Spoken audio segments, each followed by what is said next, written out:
Welcome, Guardians, to another episode of the Destiny Tracker podcast. I am your host, Jay, the content manager here at the Tracker Network. Joining me this week are my amazing friends. First up, we have Joker, Dark Side Royalty Lord. Joker, what's up? What's going on, ladies and gents, boys and girls, guardians of all ages? It's time to get sexy. Oh, hey. I like that. There goes the demonetization. I said sex. Next up, we have J-Ram. J-Ram, what's up? How you doing? I'm glad to be back on a Sunday, which is a little different, but I like it. Yeah, it's a Sunday. Happy Sunday, everyone. Yeah. Our special guest this week is Vanguard Charity Events Director, Jake Parker. Jake, welcome back to the show. It's great to have you. Thanks for having me back, man. Mega appreciate you for letting me come back, man. Of course, anytime. I know you've been busy lately. You've been busy lately. We are definitely going to be talking about what you've been doing these past few weeks. Can't wait for that. Yeah. We have a packed show tonight, guys. A lot to talk about. We're going to get Jake Parker's first impressions on Forsaken, and he also went to E3, so hopefully he would like to talk about Anthem, because he did get some hands-on with that, so that's going to be exciting. Nice. So we're definitely going to be talking about that. Sweet. And then we're going to talk about some faction rallies, and then just wrap up the show from there. A lot to talk about. All right, but before we dive into all of that, I just got a quick housekeeping things to go through tonight. You guys can find the DTR podcast on Apple Podcasts, Podbean, and the Google Play Store at Destiny Tracker Podcast. You guys can support the show by subscribing on Apple Podcasts and follow us on Podbean. The show is recorded live on twitch.tv/Destiny Tracker. And make sure to also watch the show SideQuest Sunday that's hosted by Dan Finity. You guys can find that show on all your favorite podcasting services at SideQuest Sunday. All right, Jake, I'm going to pass it on to you. Do you mind telling us a little bit about yourself? Yeah, for those people that don't know me, my name is the Jake Parker on Twitch. Most people know me as just Jake or Parker, whichever one. I am a content creator, teacher, master student, and also, like he said, I am the content director. I'm the event director for the Vanguard's charity event, which just concluded over last weekend and was hosted at the Esports Arena here in Las Vegas. Nice. Nice. So how do you fit everything into your busy schedule? You do a lot, man. Yeah. It's a lot. I will say that one of the biggest things I do, I mean, I have my phone and I have a specific way that I set up my scheduling. So everything that I do is on my phone. It reminds me all the time. I still make sure that I get about roughly in between 5 to 6 hours of sleep, usually.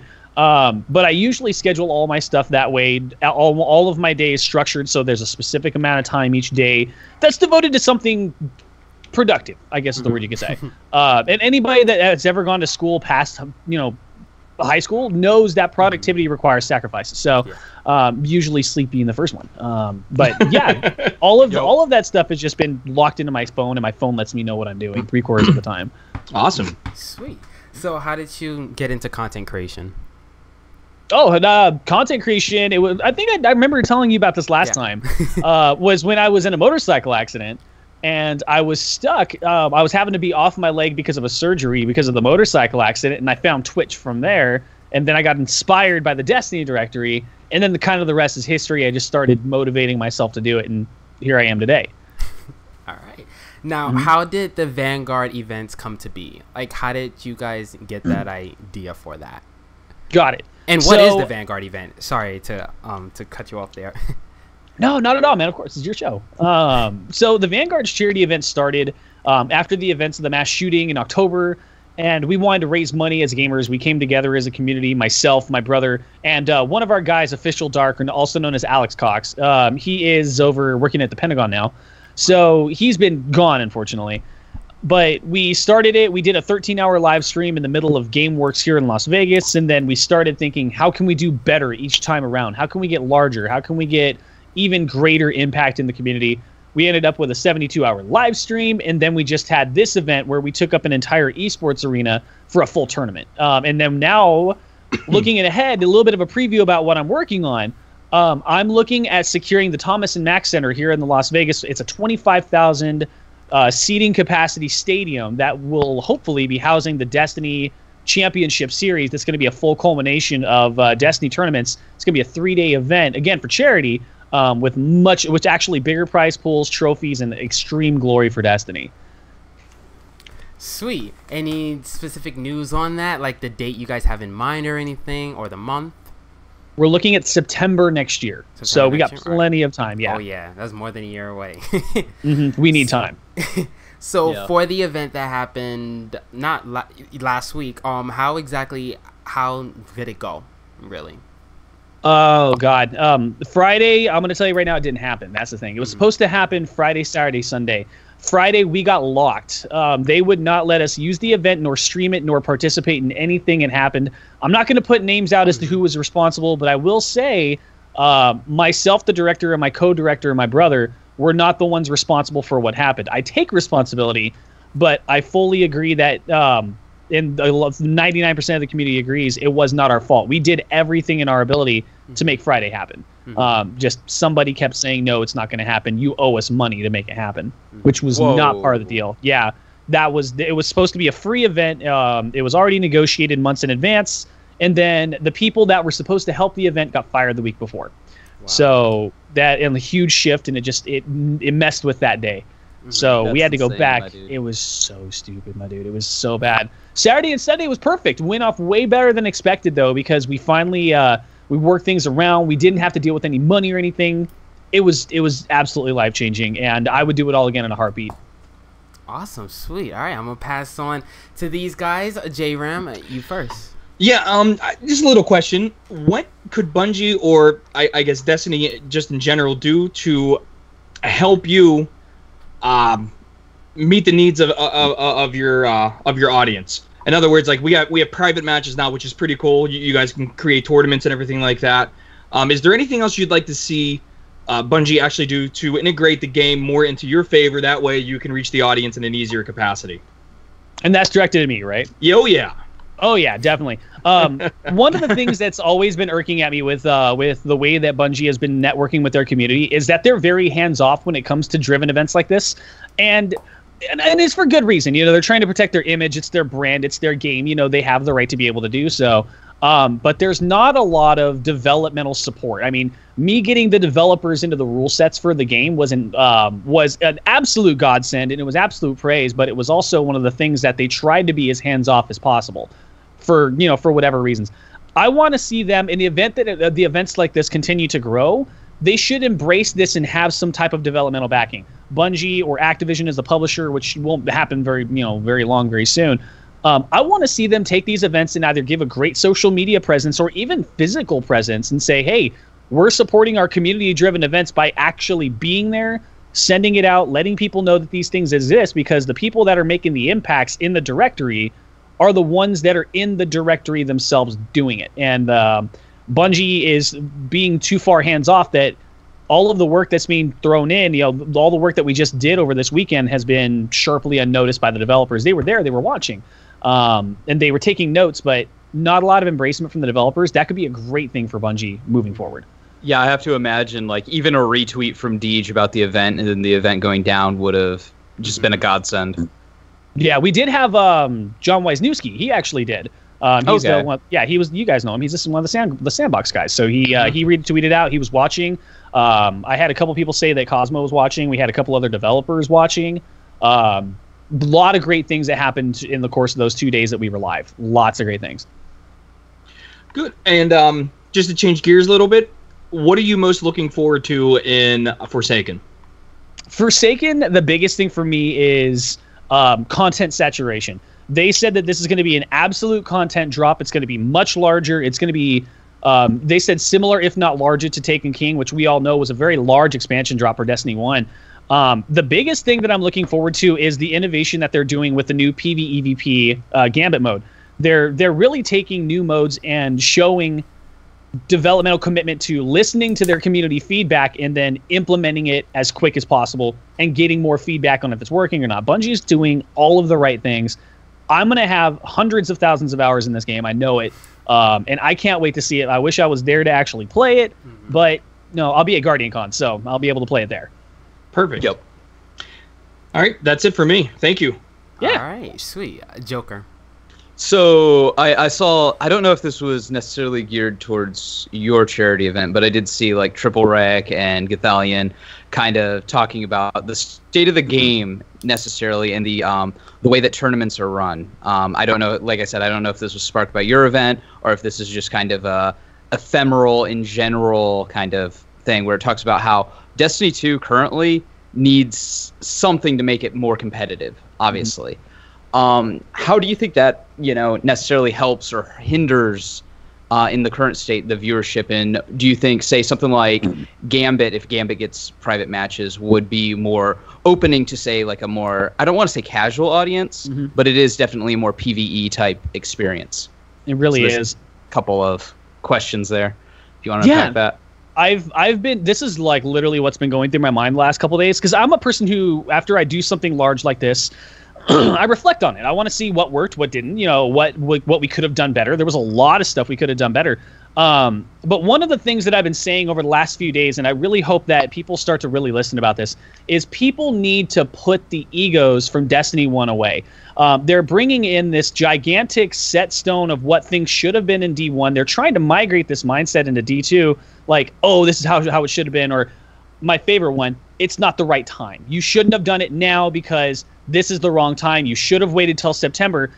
The backbone of this event was for charity and to showcase the potential. Yes, it's going to falter in a couple of ways.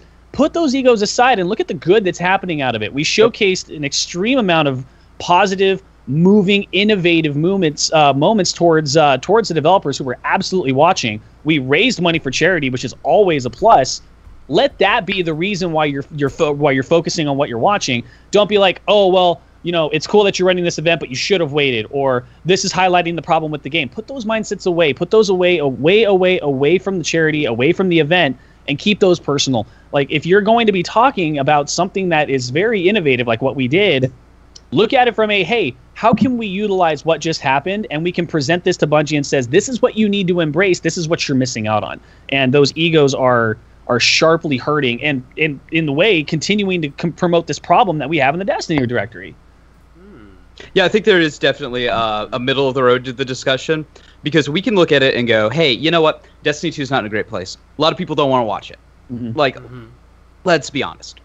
But if we throw this tournament, if we do this charity event, then we can show the developers where we want to take this and why it's not only important that we change the game and get it to more of a, I don't want to say esportsy, but like more competitive, more interesting, more engaging to watch. This is why it's important, because if we could get people watching it at this, volume while it's a bad game, think about where we could be with a good game.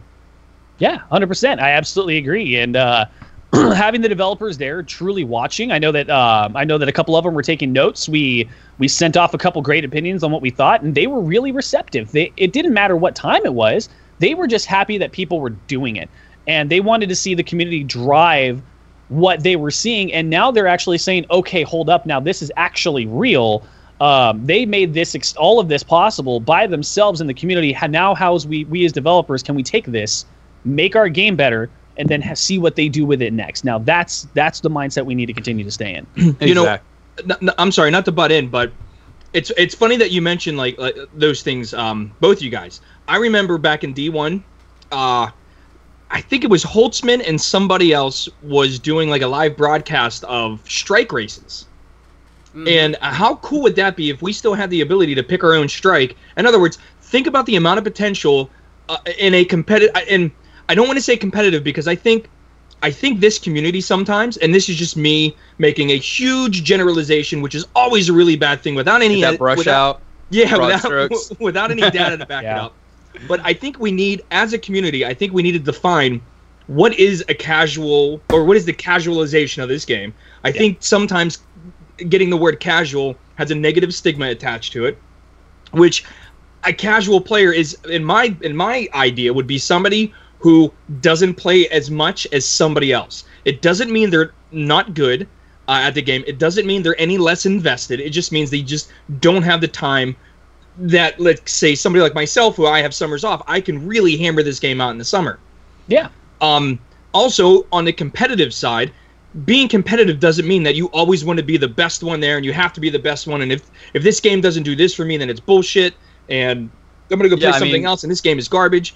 But think about the amount of potential that we can have in a like a charity donation or a charity drive, in which you can have all these different functions going on at the same time, where people can tune in on Twitch and donate if they want to. You can have strike races. You can have, I hate SRL because, like I said, if I wanted to play a racing game, I'd buy a racing game. But I'm using that as an example. People like it though, you know. Yeah. You know, you can have SRL races. You can have Crucible stuff. You can have raid races. I mean, there's so much you can do.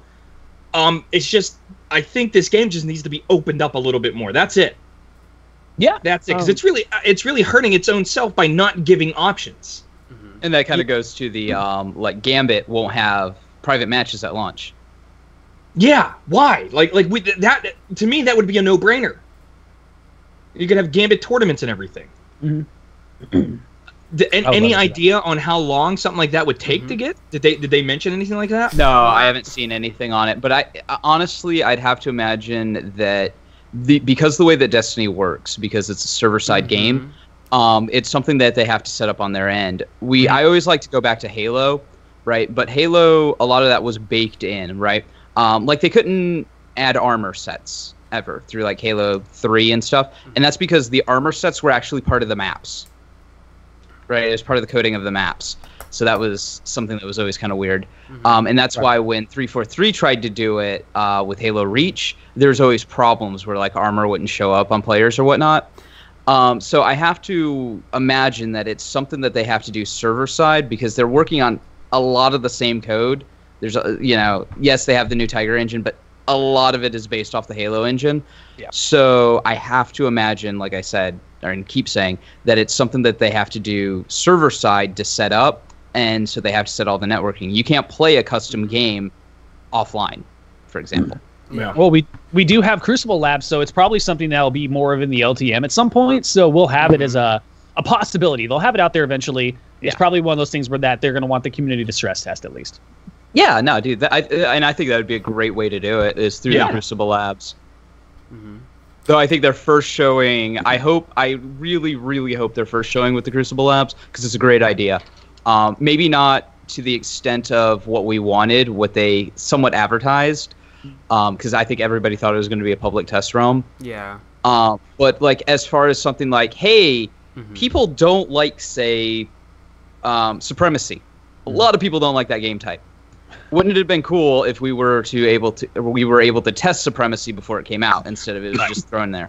And wouldn't it be cool if they removed Supremacy? Wouldn't it be cool if they removed it? Aren't they changing it to where it's like going to be a part of a weekly playlist now? It's not going to be no a longer standard. permanent. Yeah, it's no longer a permanent playlist. That's going to be the desert wasteland. That's why I use Supremacy as an example. But no, I think the stress testing and stuff like that is what they're using their public test server for. Yeah, cool. Yeah, 100%. Are they gonna add like permanent playlists when Forsaken comes out? Like Clash will be there, Control, but not like all in one. We don't know. Playlist. We know that Rumble's getting its own playlist, but it is okay. Yeah. Yep. Right, I would love to see them go back to the way that D1 was, where all of your PvE and your PvP playlists or whatever you wanted to choose were all separated. You had the choice that you wanted to play. We need that back. We really do. I would like strikes to be like you can like opt into a strike instead of always having to do a playlist and hoping your strike shows up.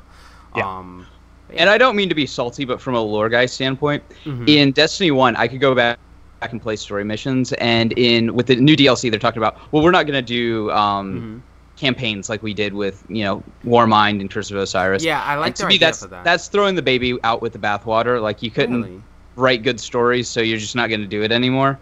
Yeah. Well, I think new writers. I think it's still going to be a story, thing, right? though. Yeah. It's going to be like... It's just going to be a non-linear story. Like, you choose the way you want to play. All right, Joker, I'm gonna take the opposing view right here. I'm not coming at you hard. No, dude, I always love the banter, the dialogue. All right, but I had a point, but let's go with it. Do people? And I'm asking a question here, and this goes for everybody, and maybe hopefully chat if some people are watching, they can also say yes or no. But do you think people play this game for the story, like they play the story missions over and over again, or is it because of the end game? Okay, so I think there's a little bit of both. So remember in Destiny 1, you had the story playlist. They're the heroic. In Destiny missions. 2, you can't.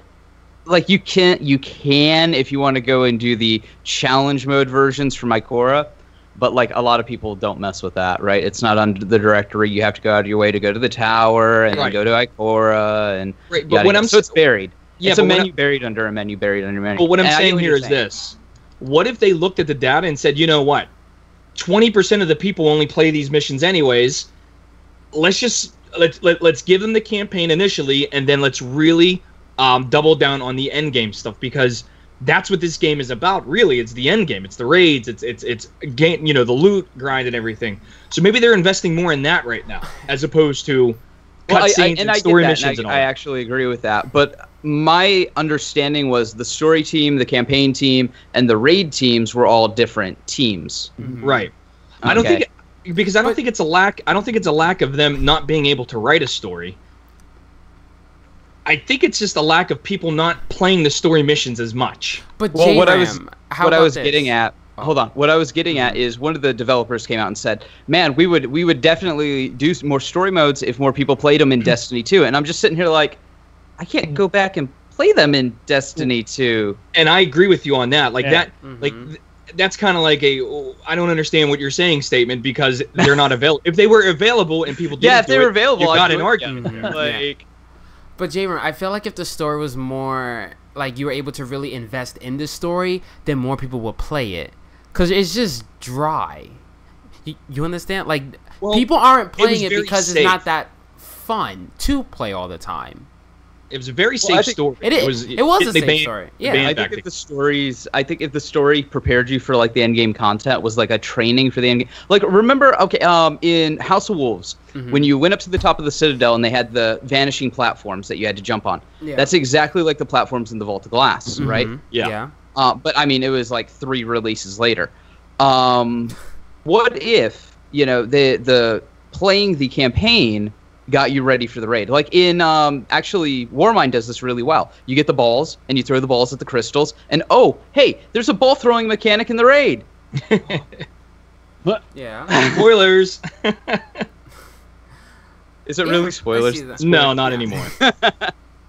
But I honestly like the non-linear campaign idea, because you can really chase after the barons that, like, you can choose how you want to play. I hope that's you can choose which barons you want to go after first, instead of having to do it in the same way as everyone else.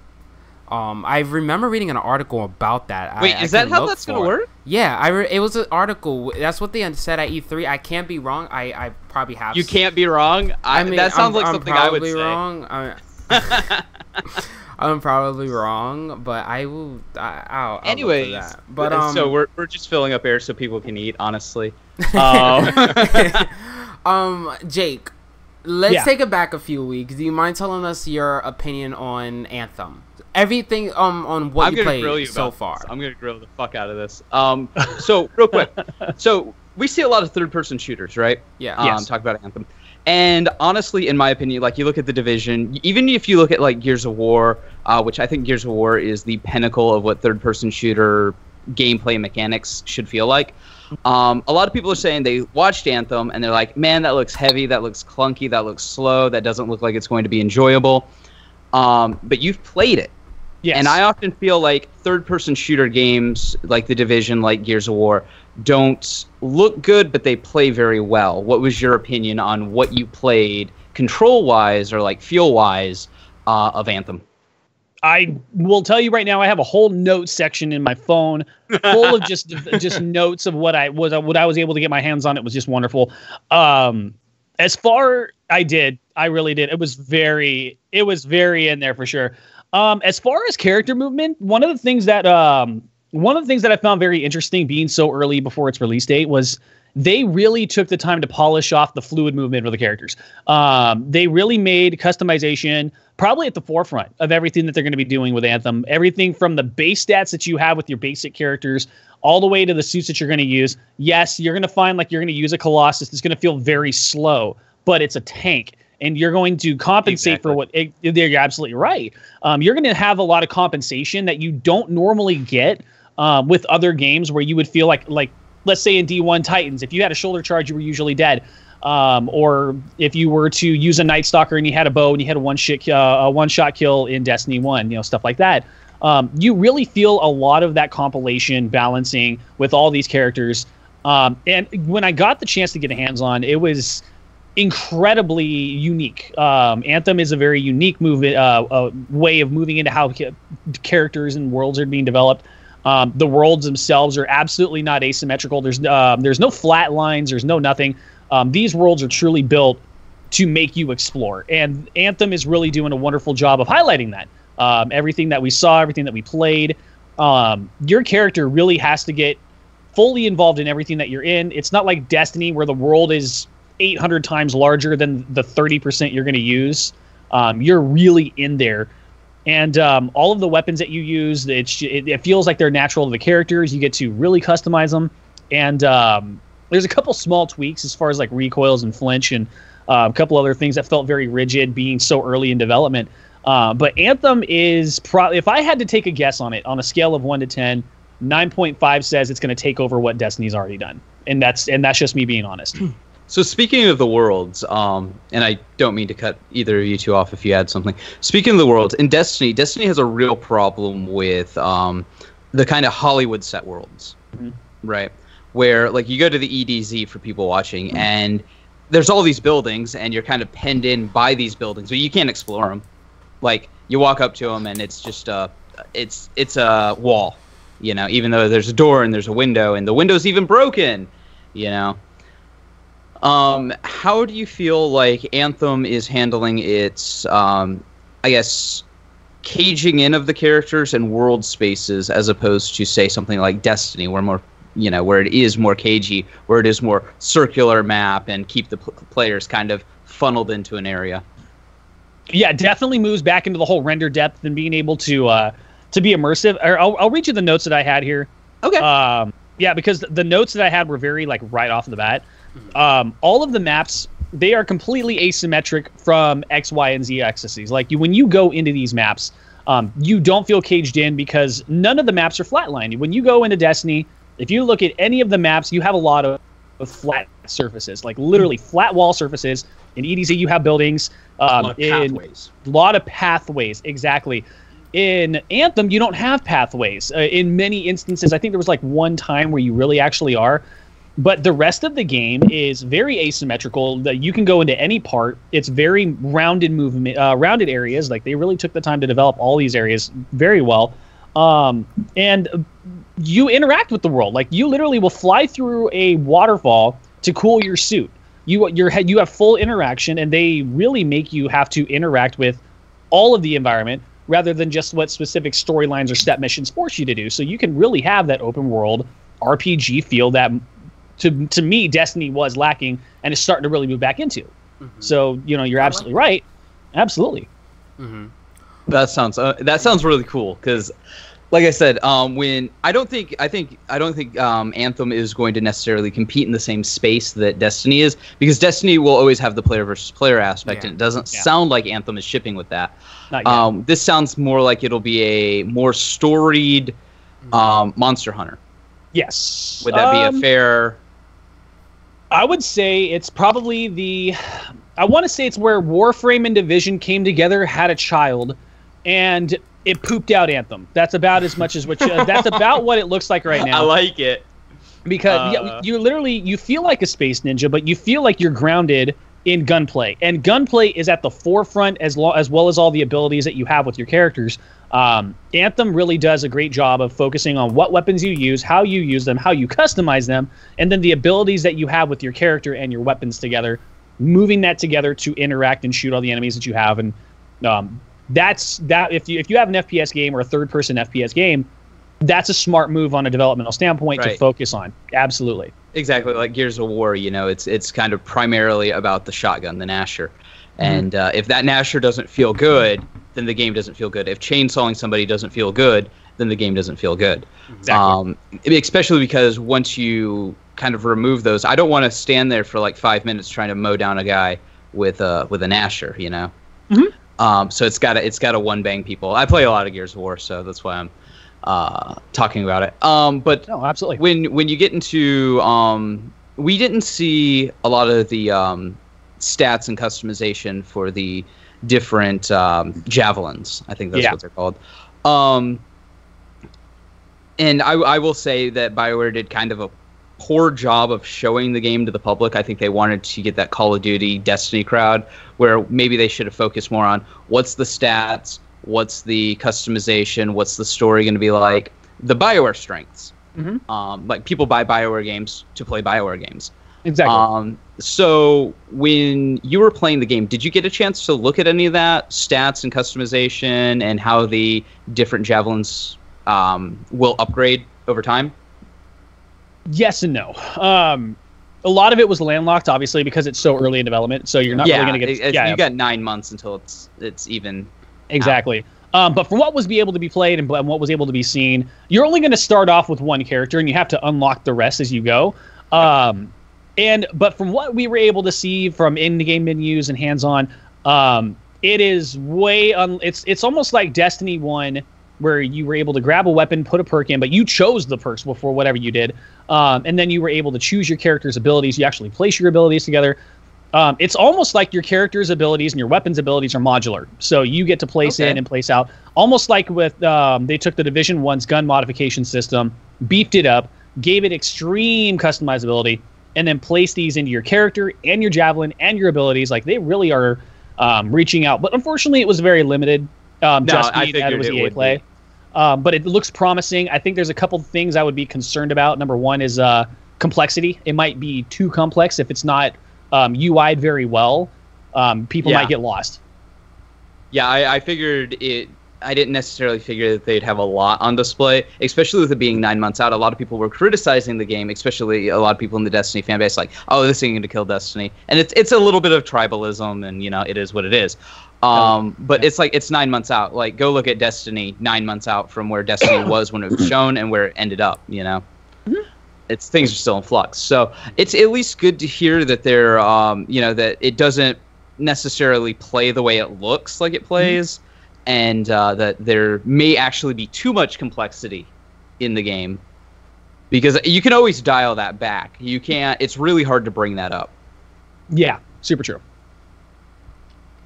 So is Anthem supposed to have only like one world? Is it like one map, or is there like other planets or anything? Because I've been hearing a lot of different answers on that. There's no other planets. So it's just like the one world. Yeah, and then like your tower. Yeah, is only solo. Instance to you. Yeah, which I think that's great. I think Destiny should have done that so they could tell better, engaging stories. True. But I'm a lore guy, so like I'm always gonna harp on the lore. Right. Like, you could do this better. It's so good. Read the Grimoire. J-Ram, you have any questions about that Anthem or anything? The only question I really have is, as far as like, one of the coolest things about Anthem when they show it off is the ability to jump off the side of a cliff, you start flying around, you go down into the water, you come out, you land. It seems like you're exploring this humongous space. Yeah. First, how smooth is that? And second, did you happen to play with any other javelins? And how did this, if you did, how did the synergy between the javelins actually work? Got it. So to clarify, you're looking at did each javelin feel unique? Right. And were they able to synergize with the world just the same as everybody else? Exactly. 100%. Really. When you're in a character, you don't feel like another character. You really do, like, you're that character. You're playing that character. You're playing that javelin. You have those specific abilities, and you have to find out how they interact and synergize with other characters that you're playing with, other javelins that you're going to be networking with, or the world that you're going to be exploring, which right now we know is only one world, which I'm sure most likely will have DLCs to release other ones over time. As far as like jumping off the world, moving around and exploring, it was unbelievable how fluid it was. Like, your character's movements, I think the only jagged movement that really started was when you jump and then you immediately go into your burst fly mode. That's the only instance where you have this really sharp, jagged movement. But other than that, when you're actually flying, you are really smooth, buttery, crispy. We saw it and played with 60 frames, so it was. This game is going to be a PC nutbreaker. It really is. It's not going to flow as smoothly as it's going to be on console. This game is way too complex, way too developed for console to take full advantage of what this game has to develop. Like, honestly, this game is PC at its core. You answered my next question. Now, which platform were you able to play on? Just PC? That's the one that we had, yeah. That's the one you guys had? All right. I'm really curious to see how the Xbox One X version is going to be. If it will be in 60 frames, like how will it look? Well, really? One X could probably do it. Like, Bungie was saying that they couldn't do Xbox One. But if I have a GT 780 card lying around here, and I put it in for the beta, and that's actually less powerful than an Xbox One X. And 60 frames, 1080, no problem. Oh, wow. Yeah. So, can it run it? Yes. Will it run it? That's a whole different question, because you've got the... if they do have a PvP, which it doesn't sound like they're going to, or it's going to ship afterwards, if they do have a PvP, then you're going to have, on one side, it's going to be 30 frames per second against 60 frames per second. Yep. That's a clear advantage. And I can understand why Destiny didn't do that, obviously. Yeah. I hope developers really start looking into frame rate over resolution. I mean, I understand, 4K is becoming a norm as far as what we watch on TV and everything. But in terms of gaming, and I realized when Destiny 2 came out and everyone, there was that, you remember the argument, Jay, that everybody got into is like, oh, frames per second doesn't matter. You can't do, and I'm like, listen, when I hear that, you've never played anything, you've never seen it in 60 then. It's not even necessarily like a eye, because your eyes can only track X amount. It's a feeling, though, because absolutely. the difference between your hands, your eyes, and your brain and your muscle memory is people don't understand the whole package when they say that.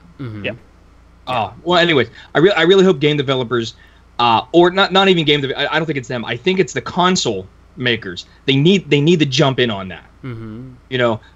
I would gladly take 1080p. 60 frames per second every day over 4K 30. It's not even a question. I'd rather have millions of texture pop-ins and still be 60 than 4K smooth, like whatever, because you're gonna get tons of texture pop-ins on a console anyways. It's a BioWare game. That's probably like the next generation of consoles. But J-Ram, we never got to talk about this, so this question is gonna be really directed to you. What are your thoughts on the Division 2? We never got to talk about that. Well, I mean, here's the thing. The Division, just like Destiny, got better over time. Yeah. Okay?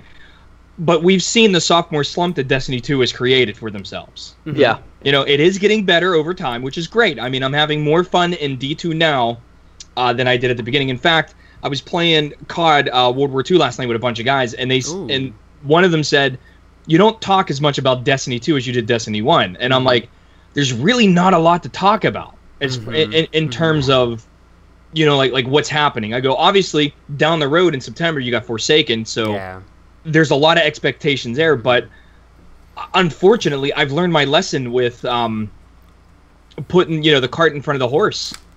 Like, I'm just not going to do it. So I'm so excited to see what it has to bring, but I'm going to control my expectations. In terms of the Division, they're saying all the right things right now.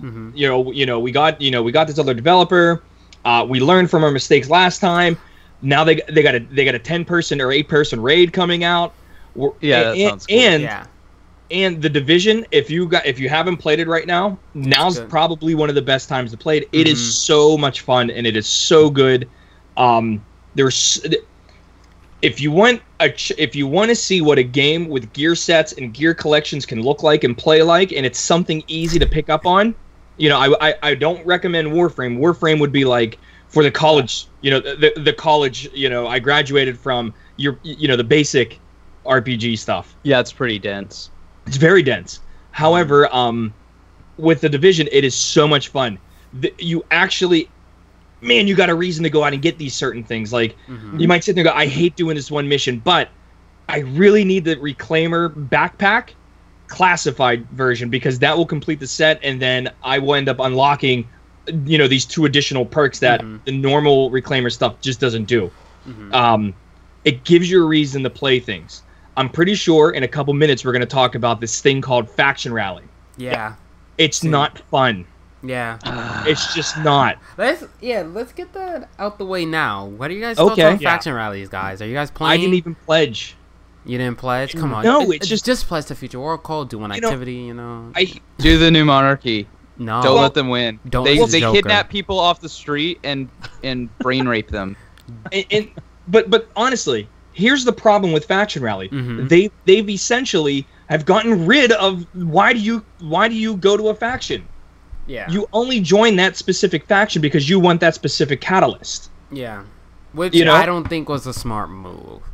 If they said all 3 catalysts are available for any faction, but the faction that wins maybe gets the gun or something like that, now you sit there and go, okay, I'm grinding my ass off to level 50 because that's what I want to pick, the catalyst that I want, instead of tying each catalyst to a specific faction.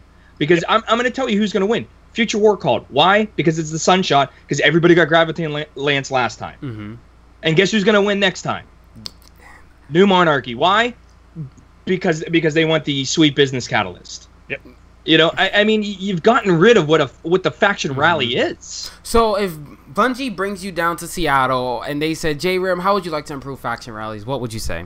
The first thing I would say is we need to rethink player time investment.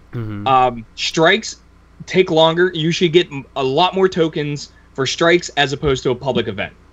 First. Second, you need the faction itself, or the faction rewards need to reflect time investment. I don't understand the whole you get more renown and more tokens if you have a complete set when you don't have the complete set to start with. Do you know what I mean? Either rethink that or just get rid of it. Yeah. Okay? And the third thing I would do is I would look at, okay, what does it mean to actually join a faction? Why do people connect with that specific faction? Is it because of the mottos they have, or is it because of the cool shaders or something like that? But what would you add into the game to make faction rallies more fun? And that's what I'm saying. That's what I'm saying. Yeah, me and hit the gas stuff real quick. I got something. I firmly agree. I pledge Future War Called. I've been waiting for them to freaking win for forever. About time they're about to. I'm sure they're going to. The problem that I see, and he's absolutely right there. Comes out of nowhere. I know, right?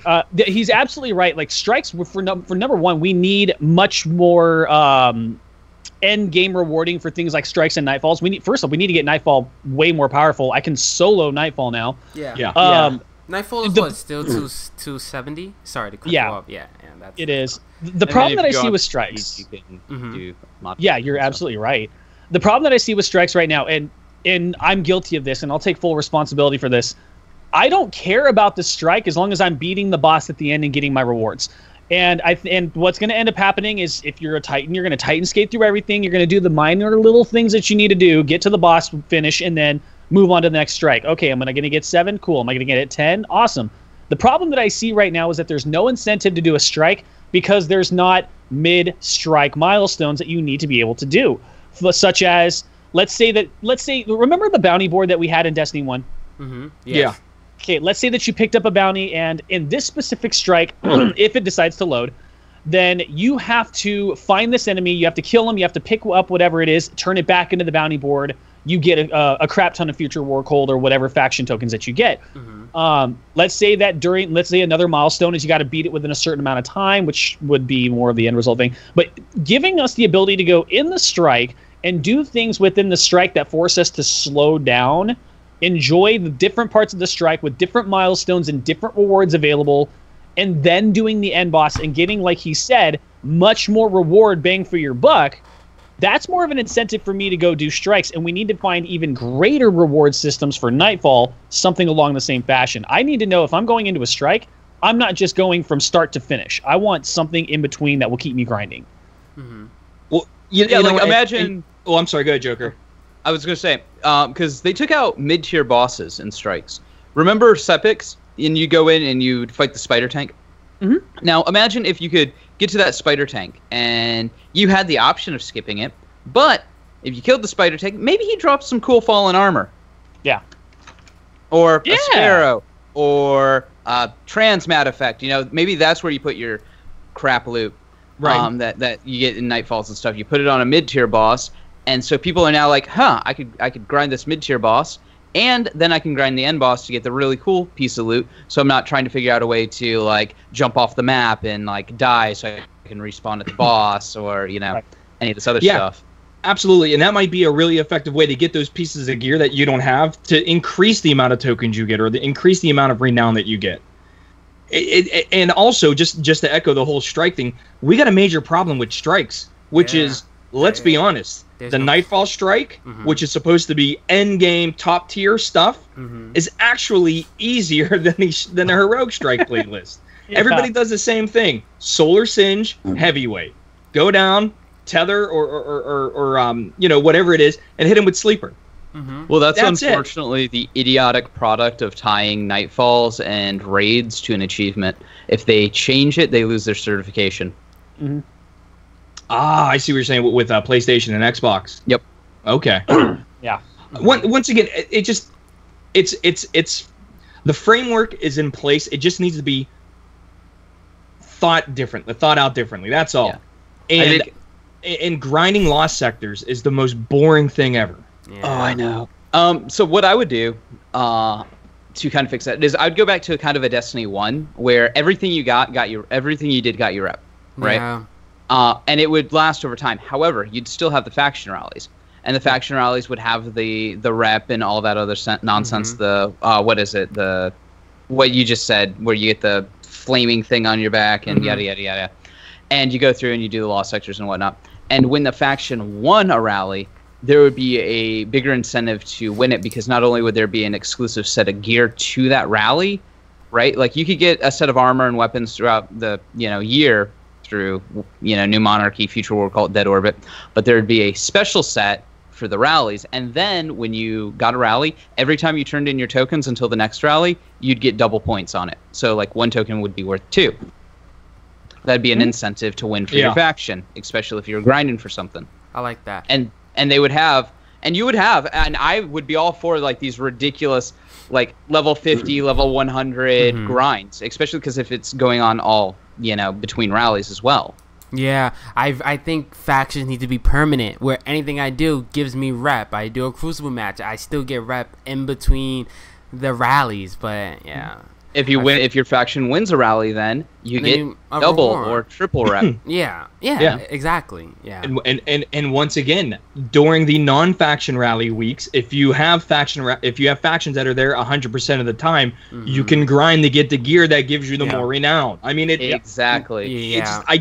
So here's my question. And I think they need to change it from a full set to like 3 or 4 pieces, because you're going to use your exotic. If you like. Yeah, well, right now it's all or nothing. Like you gotta have all the pieces or nothing. At least what you're saying, Joker, is a tiered system, which would be great, which would be really, really good. So doesn't Division do that, where it's a gear set is like 3 or 4 pieces of gear, not the actual full set? Yeah, for once you hit 3, it unlocks perks.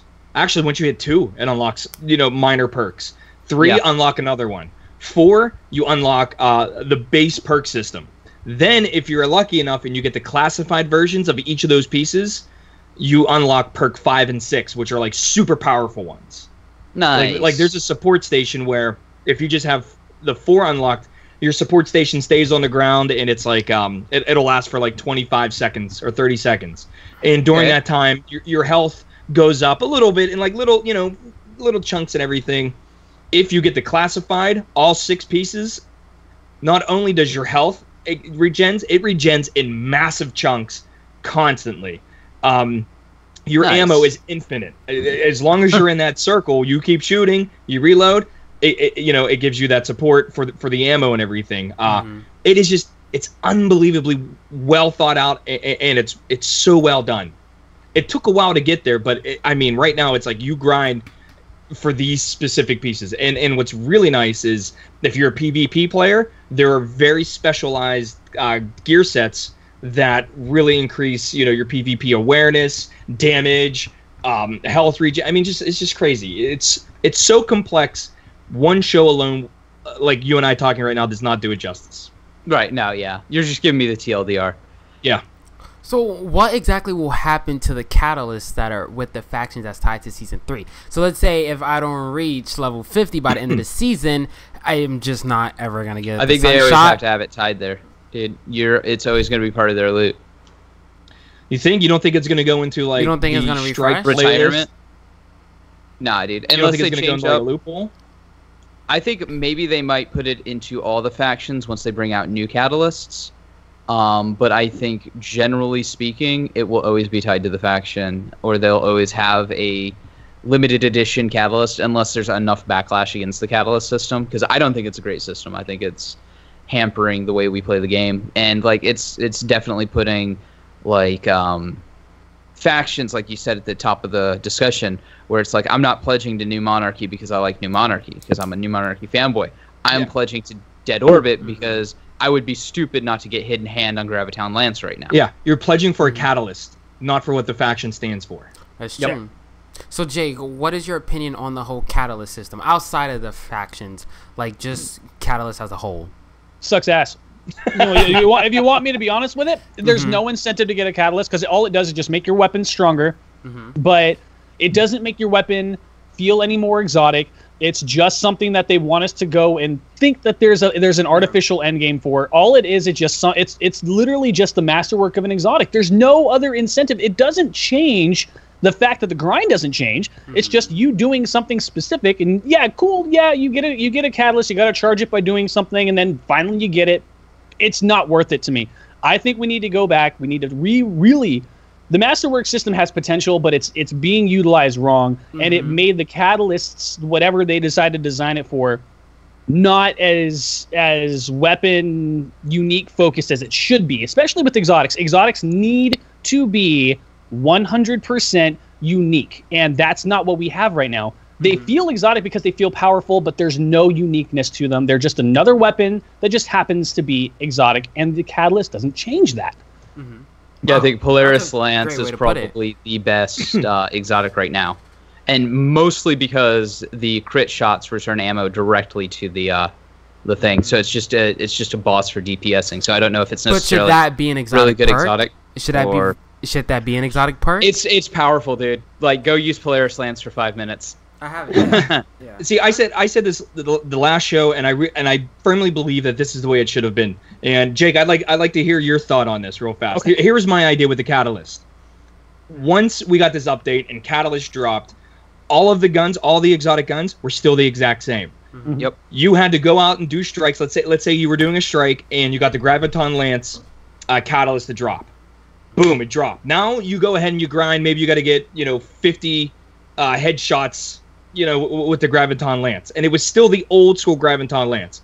And as soon as you got the as soon as you did what the catalyst told you to do, and you applied it, you got the 2-shot burst with the little void, squigglies that go on and kill things. How much, in your opinion, do you think that would have been a better grind for catalyst than what we have now, which is the gun completely unlocked? All we're getting is like a range perk.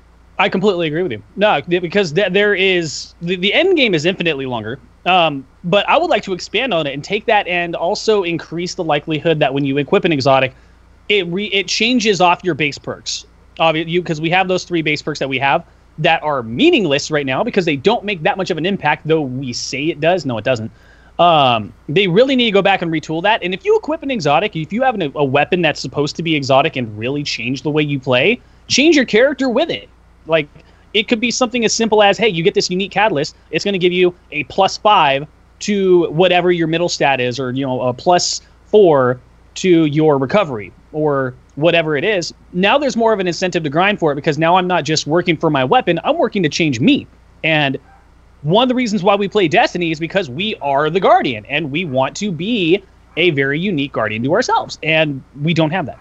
So, like, exactly what you say, I just love to expand on it and add that little bit of oomph to it. That would make it even better. To kind of add to that, even, I think they did it, like they said, they did it backwards. But I think it was also a point in time where they couldn't necessarily do it that way. I think it was they had to buff these weapons, and then they added the catalyst on top of that. If they come out in Forsaken, for example, and the weapons are already like really decently statted, like you get your Sunshot 2.0, we'll call it.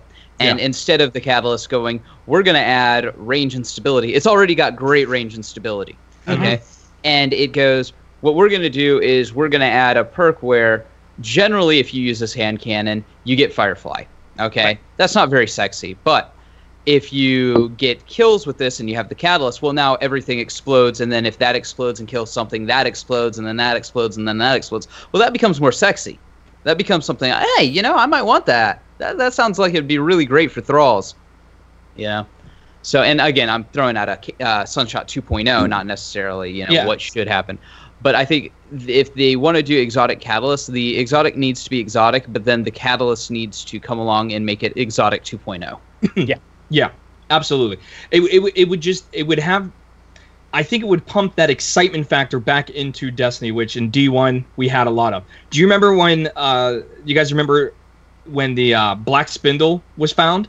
Yeah. And people were going bananas. Mm-hmm. Yep.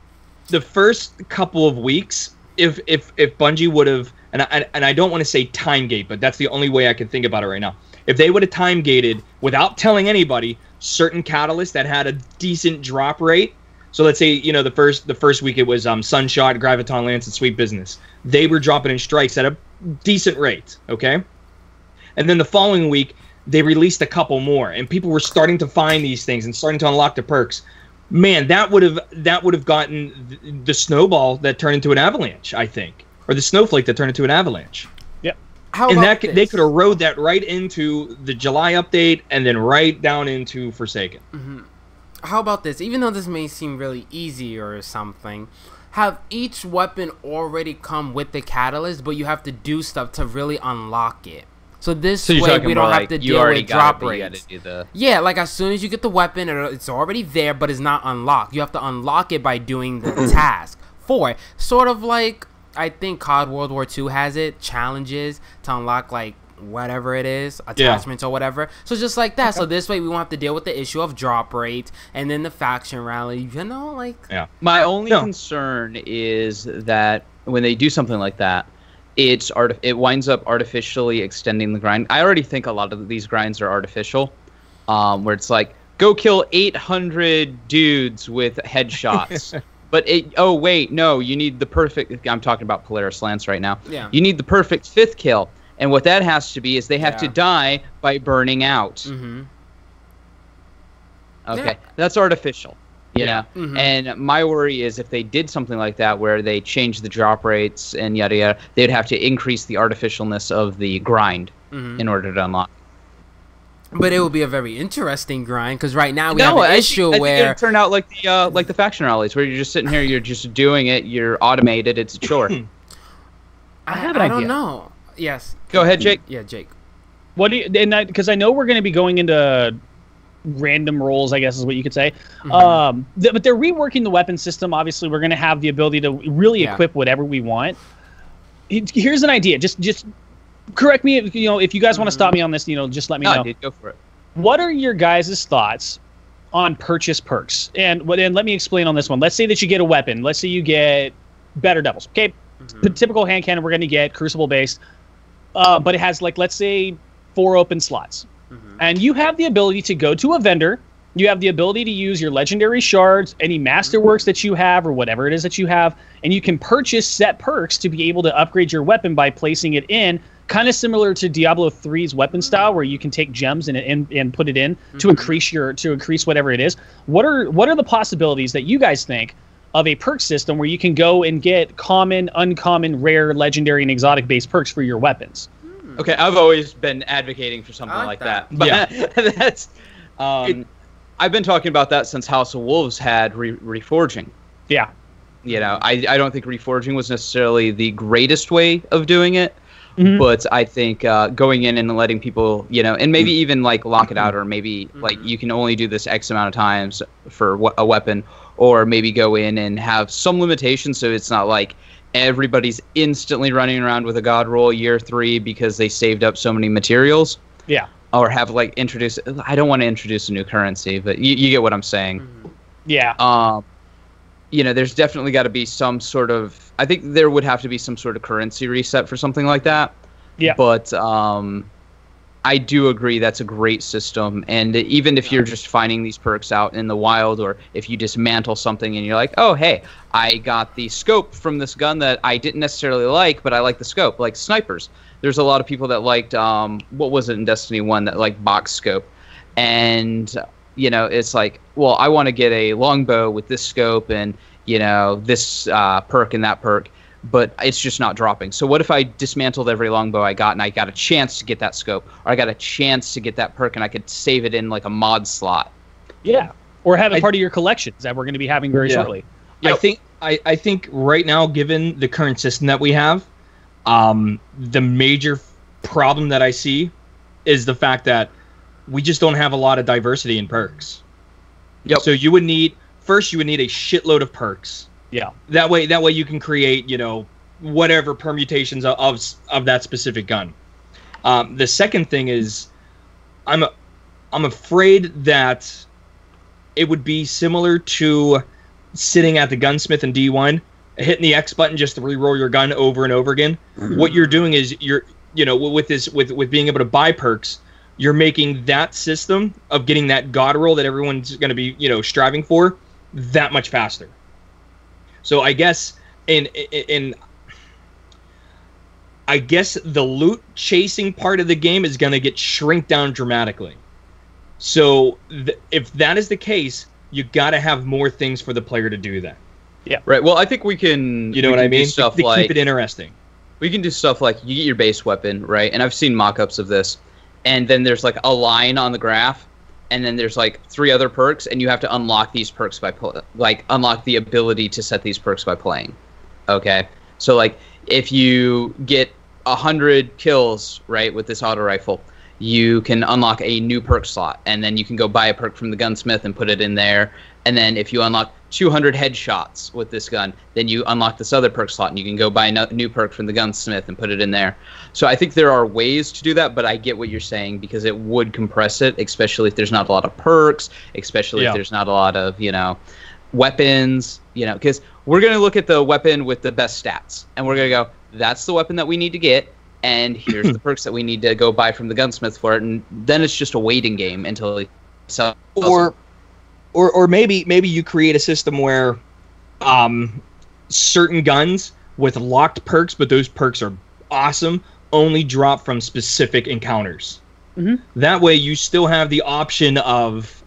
Oh, I missed the Vexmitha class grind. Case in point, Fatebringer. You had the Imago loop, which was the poor man's Fatebringer, but if you wanted that Fatebringer, you had to do it at in the Vault of Glass raid. Mm-hmm. Can they implement a system where those specific like raid guns that have that very special raid perk that you cannot buy only drops in that activity?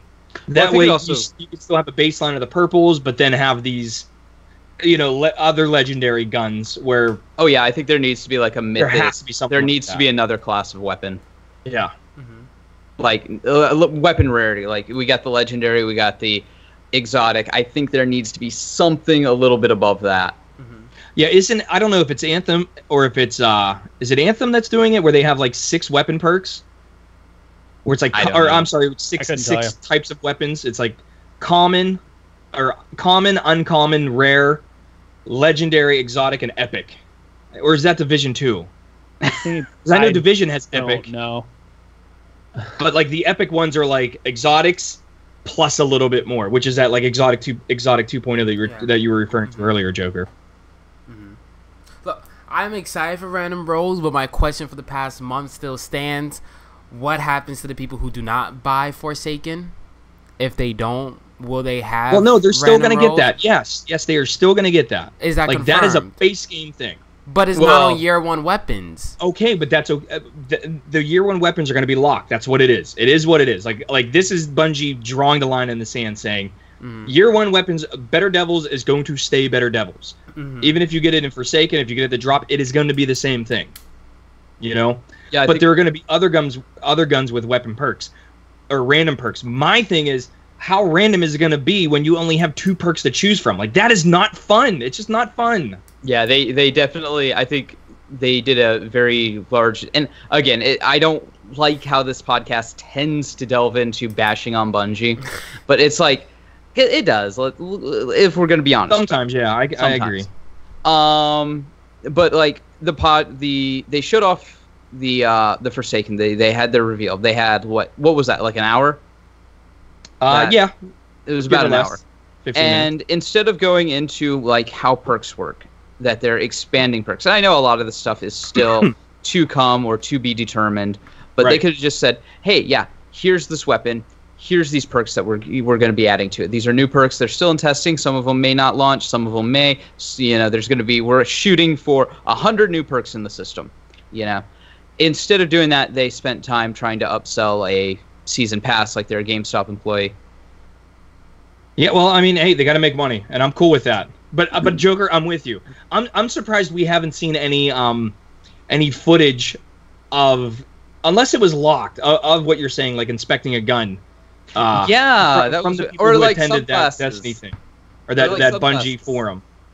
Because I would like to see if the new subclasses are like additional perk clusters, or if they went back to like the Destiny 1 subclass. No, they're attunements. Yeah, they're attunements. So another attunement, or because I would love to see like a Destiny 1 where I'm like, I can have the torpedo Titan Slam, but then I could go get shoulder charge instead of like the death from above, like wannabe shoulder charge that's not death from above and takes like 10 minutes to do the animation and isn't a one shot. And Agreed. I like customization, so like I'm always gonna come to everybody customization. Yeah, of course, everyone loves that. I love I'm like, options. trust your player base. I love options. Like, Jay loves options. He loves love options on his pizza. He likes options with his women, and he likes options in his games. Exactly. That's why we didn't have the podcast the other day. Jay was having a party and didn't invite us. Yeah, we didn't get an invite. He invited everybody but us. Yeah, I know, dude. What is up with that? You know, I'm sorry. All right, guys. So, what is the most fun you guys had in video games this week, folks? I'll go first. All right, yeah, J-Ram, go. So I'm gonna knock your socks off, Jay. I think mine is better, but okay. I've been rocking Fortnite nonstop. Really? Yeah. Dun, dun, dun. I don't mind winning. Okay. I could care less about winning because I know I'm not that good. Yeah. I just like going in and being able to get a handful of kills and they kind of make an imprint on that lobby. That's it. Ruin people's lives, their days. All right. I was front and center. I got awesome footage of the rocket being shot. That's my most fun this week. Yeah, I mean that was cool. But other than that, I mean I have major gripes with that game too. You know, like I would love a mode where there's no building. Granted, the damn name of the game is Fortnite. They're never gonna do that. Whoa. But it would be cool to have that game with PUBG, no building. Well, PUBG is like much more serious, and there's a lot of cheaters and all that crap. Yeah. You know. Well, and I will say, like Snake in chat is like Fortnite is trash. I don't necessarily 100% agree with him on that one. Yeah. It's fun. For me, it's fun. It's definitely a time killer. Yeah. You know, because I mean, I can go through 18 matches because sometimes I die really fast. You know what I mean? And like in like an hour, and I'm like, holy shit, an hour just went by. But anyways, that's the most fun I've been having. Is Fortnite. I've been enjoying it. That with Fortnite, Epic Games did release like an article a few weeks back saying that they were basically going to nerf building, nerf how many materials that you're going to get, because they want to be more on gun skill, but that's a whole nother conversation. No, but dude, the I rocket think thing. Fortnite. I hate to be. I don't play a lot of Fortnite, but I watch a lot of clips of Ninja playing Fortnite. Because I liked Ninja back when he sucked at Halo, and I'm gonna throw that out there. But I watch a lot of clips, and a lot of the really cool plays come from like surrounding your opponent in something and then having like spikes come up and kill them. I'm like, that's so cool. It's a trap, yeah. Like you outplayed them so much that they couldn't even kill you with a gun. Like you could build around them while you're dancing. That's so cool. Like that's Fortnite to me, right? Like, yeah. No, you're right. I mean, my argument is when you get to the end, it's no longer about gunplay. It's who can build a fort higher, faster. I don't think so. I think. Dude, I love watching the guys jump off play. the top of the forts and snipe. Oh, that's so cool. Yeah, that is kind of cool too. I will have to say, like, my most fun this week would be watching that rocket launch, because I think that was a very historic thing in video games, because Epic Games was able to launch an in-game event, something that's spectacular across all platforms, all matches, without having downloading all at the same time. At the same time, without having to download a patch or anything, and that is a huge stepping stone in video games. You probably downloaded the event, the last patch that they had, and it's been time-gated. But think about what happened with the comment. you had to download a patch and the comment hit. With this, it changed the game. There's a big crack in the sky. There's things appearing in like Lonely Lodge and Motel. Like it's a truly an in-game live event, and you feel like the world is alive. If you look up at it, you can hear like the sounds from it or something. I think it was spectacular. So essentially, what you're saying is it keeps you invested without like doing the patch because you know something's coming up, even though you downloaded it probably like 8 patches ago. Of course you downloaded it, but because we see it in the API all the time, and it was leaked out. I just lost my train of thought, but it really feels like that the world is alive. And we suck because we look at the API. Most people that's don't. What I meant to say.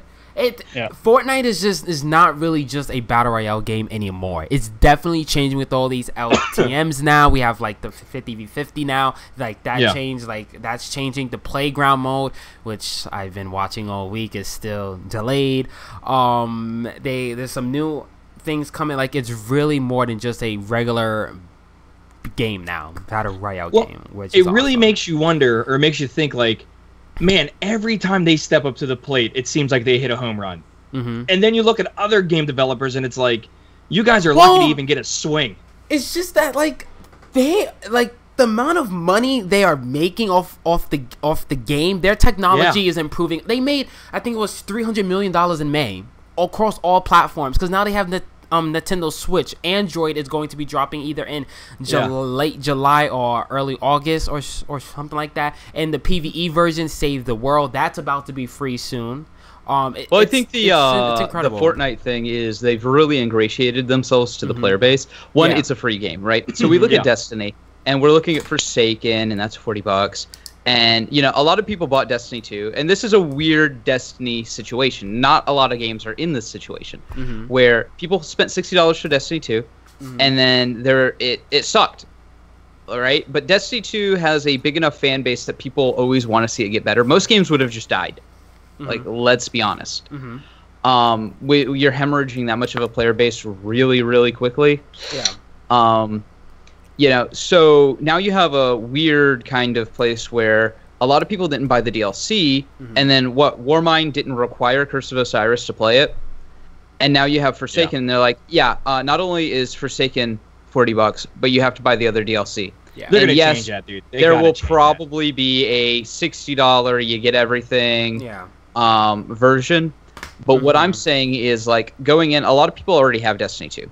A lot of people are willing to spend that $40. Are they willing to spend $60 with Red Dead, Call of Duty, whatever, 87, you know, Battlefield? Honestly, dude, I think what's gonna happen is if you want to play Forsaken, you're gonna buy the base, and then you're gonna see how it plays out, and then determine if you're gonna get the annual pass or not. Well, yeah, it's not gonna be I'm buying both at the same time. I'm talking about Curse of Osiris and Warmind being required. Dude, they gotta change that. But what if they don't?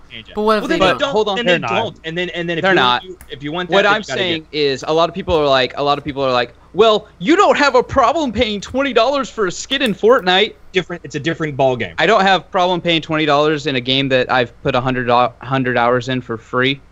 Yeah, it's a different. That's why I say it's a different argument. Yeah, you're not paying for the first. Going back to Jay's conversation about, like, you know, people like this game makes so much money. It's because the player base kind of feels guilty, right? When you're not paying for a game, when you're paying something like Warframe or Fortnite, and it's a really great experience, and you get things like the new story missions for Warframe, and you're just going through it, and you're like, man, this is awesome. I feel like I owe the developers. They gave me this really cool experience. I should buy something. Where it's like Destiny, you kind of... No, it's not guilt, but it's kind of guilt. It's like in that guilt... Like, you feel like you owe the developer, right? I feel like it's just that then it it's comes cool. to Destiny, it's like an analog business decision, and so you're going to be antagonistic with the developer because you want to get the best deal for yourself while the developer's trying to make money as well. So it's automatically antagonistic. Yeah, true. Jake, your most fun this week. 3 words. Steam Summer Sale.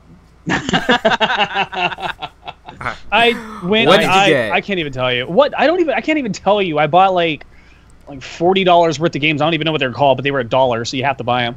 I did manage to. I waited till the right time. Alien Isolation is a game I've absolutely loved, and it was one of the games I first started with content creation. So that went on sale for PC, and I got that. Was definitely playing that, and I moved back into the Division. I've been playing a new character on that one for a while. Because I've done most of everything on my first character, but I want to go enjoy it. So I've been kind of back and forthing between that and just kind of doing that, and then playing some retro games. Just really diversifying my game base, and then taking the time to myself, because like the tournament stuff and just like personal stream time and all these other things, it gets really overloading. So it's nice to fall back and actually play older games, relax, like enjoy, rather than just like play to objectify my game. I'm actually playing because I want to play it. So it's just been much more enjoyable last week. It really has. Yeah, no, I can sympathize with that, because I worked, I was a manager at GameStop for a couple of years, like a store manager, and just going in and like, I prided myself on actually knowing what I was talking about, because there's the trope they don't know what they're talking about. Yeah. And by the end of that, by the end of 2 years doing that, I was so burnt out. I just I couldn't stand playing video games. So you have to find your passion in it. So I really feel that. Yeah. And Joker, your most fun this week? So I started doing Cyberpunk series on my channel, talking about Cyberpunk. And so I went back and I was playing the new Deus Ex game, or the newer Deus Ex game. And I didn't play any of the DLCs, so I went back and played that. And getting through those DLCs, stealth, non-lethal, I love the challenge. Any game that allows me to play stealth, non-lethal, is just already gonna be up there for me, because it's these guys are just coming to their job, right? Because that's the way the game kind of portrays it. In one of them, you're in a prison, right? And you're going undercover. And I'm like, dude, these guards are just here doing their job. Why am I going to kill them? And I like the option of being able to just sneak through vents, use non-lethal takedowns, stuff like that in a video game. So, yeah. All right, sweet. I'm actually really excited for Cyberpunk. That game, Cyberpunk 2077, looks great. Oh god, I got to do a video on the guy who leaked the audio. What a jackass. That game looks, wow. I'm excited for that. Looks good, yeah. Joker, I'm gonna pass it on to you again for your lore facts. So I don't necessarily have an all-encompassing lore facts this week. I actually have a soapbox that I want to get on, and I want to plead to Bungie, if anybody from Bungie is watching this or ever watches this. So the other day, I picked up the World of Ice and Fire book. Upside down. Is it upside down? No, it's not. Yeah. No, it's not. That's right. It's backwards on our end. Oh, it's backwards. I'm sorry. It's backwards, though. Yeah. It's correct for me. Anyways, this is so in world, this is actually written as if it's in world. So in world, this was written for, if you guys watch the show, Tormund, after he became king. It was originally written for Joffrey, but then it's actually got Joffrey scratched out and Tormund written over it. And so it's written in world by this guy Maester Yandel. And it's the world's perspective on the events, the histories, from the First Men to Aegon's conquest, and the just different parts of the world. And I would really love to see something like that for Destiny, man. Imagine if you had the Grimoire, brought to life like that. Like a Cryptarch was here's what we know about the Book of Sorrows, here's what we know about the Fallen, here's what we know, and they collected it all, and that was the story base for the Grimoire, and they published it. And because being a lore master for Destiny 2 has kind of sucked. There's been no lore. We're still a lot of people are well, why don't you do stuff about why don't you do lore for Destiny? I'm because we've already talked about the Shadows of Yore. We've talked about Thorn. We've talked about this. We've talked about the Fallen. We've talked about the the Queen's Assault on the House of Wolves. We talked about Twilight Gap. There's really nothing in Destiny 2 that is, adds to the lore, adds to the world. And I would like to see a compendium brought together where they talk about, they don't just talk about what we know in the Grimoire. They go what's the United States like in Destiny? Because everything takes place in kind of the Nepal, India, China area.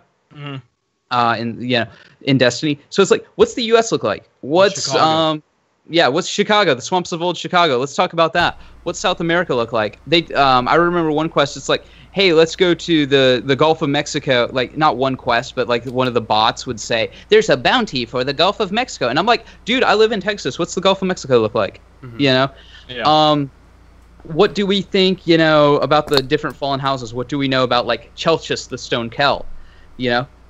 Where's all this other lore? I want to like look at something like that and be able to make, content based on something like. In Destiny 2, it's not there, and what's there is like stuff we already know or retelling of stuff that we already know. Yeah. Right. Now, I really wish the old Chicago was in the game. Like, I really wish that was a playable space. Yeah, because aren't you from Chicago or like? No, I'm from New York. New York or yeah. I mean, same thing, right? No, no, that's not. It's not what they you say to a New Yorker. I kid. Yeah, but I really wish that was in the game. I do. Question is the Dreaming City the patrol space for Forsaken, or would that be an additional patrol space? I have no idea. Because they said it's the end game activity space, but you can also go there and do activities and things like that. So are we having 2 patrol spaces, or will it be more of a like the Dreaming City is more of a infinite forest, and we know how that turned out? Well, the way that they said it was that the raid was going to be integrated into the world itself, and it was going to be, it was going to be intercalated. So it was going to be switching off depending on where certain aspects of the world you were going to be in. So like, it's not going to be in the same instance over and over and over and over again like a traditional raid, and it's going to be significantly longer. So this is a very we really don't know. I guess we're just going to have to see when it comes in. I think I would love if it was like Vault of Glass, where you could see people starting. That's what I was going to say. Like, oh my god, that was one of the coolest things, and they never, ever did that again. They could have done it maybe for Wrath of the Machine, but they didn't. They could have done it for Dreadnought as well. I forgot. Yeah. But I guess that I don't know that. Well, no, the that would mess mess up where the court was. Yeah, that would mess up court. So those two would have they would have clashed. Yeah. But that doesn't mean they couldn't have built another space that, like you look over and it's pretty far to get over there. Maybe that said, how cool would it have been to fight Noct Crota just to like get into the Court of Oryx? Oh yeah, absolutely. But what I'm saying is like maybe the start of the King's Fall raid was one of those ones where you could see people in a distance doing it, and to get over there, you had to pull your ghost out to see where the platforms were to jump over there. Yeah, because maybe, and this is me being in Fantasyland where in my world everything is perfect, right? But you can have 5 dudes on one side, and they're all waving really far away, like because they see me by myself, and like yo, they're waving, and that would be like an invitation for me to jump over there and join them in that raid. So cool. If you remember, like Destiny 1 when they were first like showing it off, like you could meet somebody in the world, and then you'd be like, "Hey, yeah," and then they're suddenly part of your party. There's no like interface and stuff. That never happened. Dude, I used to hang out all the time at Vault of Glass to help people do the plates. Oh They'd go in, and I'd be like, "Nah, I'm good. I'm gonna hang out here and do some patrols and shit." Dude, I love doing that. That was fun. It was awesome. You go up, and you see them struggling to get the plates, so you'd like go up and like kill some Minotaurs for them, like new people, and you knew they were new people because they were struggling with the plates. And I'm like, oh yeah, I just helped out on your quest to get even more frustrated. Now, what is your favorite raid out of all the Destiny universe? All the raids we have so far, including the raid layers. Jake, you first. Hands down. Yeah. All right, Joker.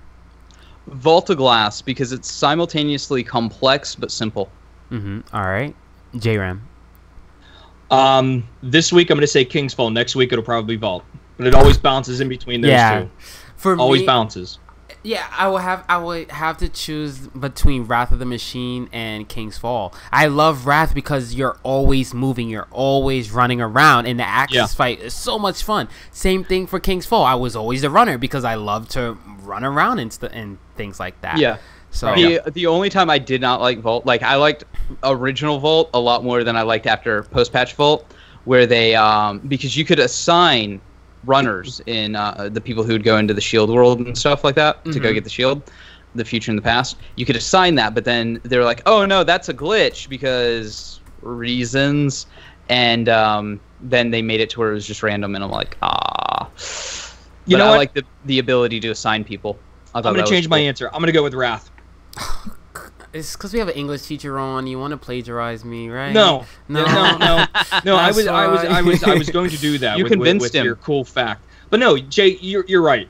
Now that I think about it, although King's Fall is one of my favorites because of the communication and how long it is, Wrath, it definitely takes a good raider to do that. Yeah, I think Wrath does kind of like what Voltaglass did, only to a little bit more of an extreme. I always say Voltaglass because I think that's the raid that you could take people in who's never raided before, and it's fairly simple. It's a boss beatdown raid, right? Yeah. Where Wrath of the Machine or King's Fall is very mechanically heavy, right? Like you don't want to go in there with somebody who doesn't know what they're doing. Yeah. Right, but your average team. I'm not talking about your like really good 4-man carry. You know, if you're just LFGing, you don't want to LFG King's Fall. You know what though? With Wrath of the Machine though, the designers really took the players' thinking into shit. I can't think right now. Let me restate. Let me restate what I'm saying right now. Oh. No, they really said, okay, we're gonna double down on how good these players actually are. And what I'm saying is, you can have a noob in that raid. Yeah. And everything is good until you're at the very end and you're like, listen, dude, if you get empowered, it's going to say it on the lower left-hand side of your screen. You got to say empowered wherever you're saying. Let's say empowered left. And if access is already there, you're going to have to transition somewhere. And you're going to have to listen to what other people are saying. The difference between that and King's Fall, you could literally just tell the person, just stand on the plate here and shoot. Yeah, if your knight's gonna spawn directly across from you. And I think they up the ante with the newest raid layer as far as the end, the last fight, because that is everybody. Okay, who's I forget the name of it now. Shit. I haven't played it. Who's Supreme? Who's Retainer? Okay, Retainer left, Retainer right. Okay, good. Who's going up to do the ships? I mean, there's so much going on, and I think that's one of the reasons this raid is probably one of the least likely to be completed. In fact, I'm not going to call out any names, but I've seen a couple forum posts where people are complaining about how this raid layer is too difficult, and I'm like, no, it's not too difficult. You just need to practice more. That's it. All you got to do is practice more. The more practice, the more communication you get with the team, the more likely you are to succeed. Is it harder than King's Fall? Yes. Oof. Yes. Yeah, I think the new raid layer is a. Oh, dude, Jay, it is. I haven't played it. It is once you beat it the first time, you don't want to do it again. Well, you know what? It's funny. It's funny that because a lot of people say that because it's. I mean, it is. That's how it was with King's Fall. I was like, I never want to do this again. But it's endgame content. This is designed for the people that want to put in the time to do it. Yeah. This isn't. I'm glad Bungie is getting away from the everybody gets a trophy at the end of the year. Yeah, I like that. But I wish they would completely just sever that tie altogether. Yeah, and I'm in the minority when it comes to that. I'm pretty sure this raid layer was designed by Sadists. Who was the developer on Warmind? It doesn't by Curious Visions. Yeah, them. Yeah. Yeah, but what I'm saying, I'm not saying that matters. I'm just saying like, dude, this raid encounter, that very end, is the hardest raid encounter of anything Bungie or VB. No, I love the glitch for it though. The glitch is funny. The guy to stand on the callus. Yeah. And he like raises up and you just throw the balls to him and he throws it back and then you like fucking melting point the boss and then everybody throws it for 4 million damage. Now, I'm more of like I like to know how things work. I like glitches though. And blah blah blah. Could this raid layer be hard because of like the lore and how this was really like a test from Callus and this was like his final test? No. It was hard just because it has nothing to do with Callus other than Red Legion. This raid layer is difficult because everybody has to be on their game. You cannot for 1 second look out into space. Like, you got to know where you're standing. You got to know where the people are coming from. You got to know your job, because it's, you know, you randomly pick whether you're Supreme Retainer or not. It's a lot of moving pieces. All right, I like that as a core player, but I don't think it's great for getting. And I don't want to say casual players, because I think that's the wrong. Casual players aren't playing raid. Not season. I don't think it's good for bringing a new person through a raid. That's one of those things. It's like you look at them and you go, "Why haven't you watched that 20-minute video that Dado did? Why?" You know? No. See, that's where I disagree with you. I want to say. That's where I'm going to disagree with you. I think this raid layer is an excellent moment in Destiny's, you know, chapter or writing of a book. But because it allows people to communicate.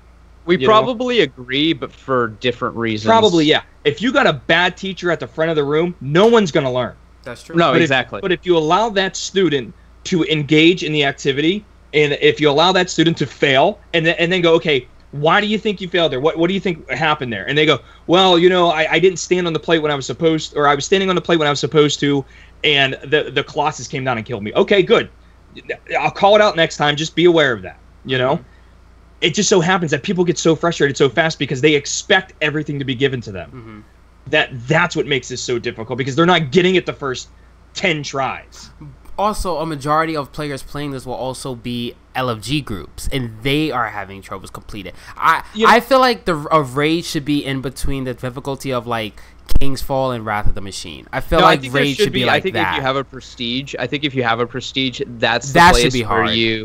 where you bring in all of these, like, your communication mechanics and whatnot. Yeah. I think a raid, and I think strikes even, and nightfalls even, should be training for that prestige raid. Yeah. There should be a little. Well, you know what though, the raid itself does a really good job at preparing you for what to do at the end. The problem is at the end, everybody got to be paying attention. That's it. Yep. And if you think about in terms of what Wrath was, what's the number one thing I would tell people when I would, you know, bring them into that raid is, all you have to do is pay attention and listen. I'll call out what's happening. Yeah. You know, I'll ask you for, you know, if you die or something like that, if you don't understand something, feel free just to stop and say, okay, what are we doing here? No problems whatsoever. Everybody can I honestly think everybody can complete this raid layer given the chance. Hey, Jay. Yeah. J-Ram. Yes. If I get it on PC, you'll help tweak my character till I get Midnight Coup, right? Absolutely, baby. Okay. Absolutely. But yeah, I mean, I'm very fortunate to raid with the guys I raid with. Yeah. I raided with some dudes in D1, all right, and I got some new dudes in D2, and I try to overlap them as much as possible. You're going around town. I'm extremely fortunate to have the people that I raid with. Wow. And when you have that flow, and you can already anticipate where your player's going to be. All right, like one of the things you have to do is you kind of got to play hot potato at the very end, okay? When you can anticipate when that guy who, you know, you don't even have to look, you just know that's where he's going to stand, and you just turn and throw it, it is almost like a symphony in action. Oh, that's how me and my buddy Faison are when we play multiplayer. It's like... can knock that son of a bitch and raid out fast now. It's fun.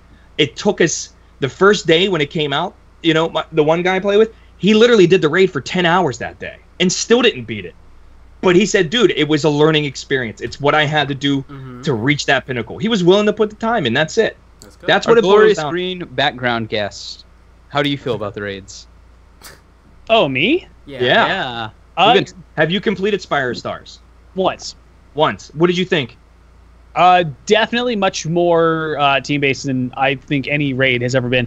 You're right. It forces communication. It forces you to really play your role effectively and be prepared to play another role in the event that you have to play, like you said, the retainers.